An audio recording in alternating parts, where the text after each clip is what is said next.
Agnes Mo sindir orang terkenal karena viral tak baik untuk generasi muda. Agnes Mo menyentil orang-orang yang terkenal karena viral. Agnes Mo atau Agnes Monica menyoalkan orang-orang yang terkenal karena viral bukan karena prestasi. Menurut Agnes Mo, terkenal karena viral sangat meresahkan untuk generasi penerus bangsa.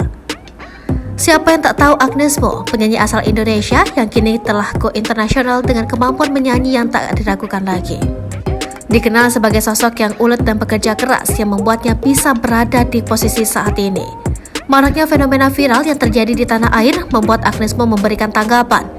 Penyanyi papan atas ini mengetahui adanya fenomena orang terkenal karena viral di media sosial. Menurut Agnes Mo, ingin menjadi terkenal tak cukup hanya dengan viral saja di media sosial.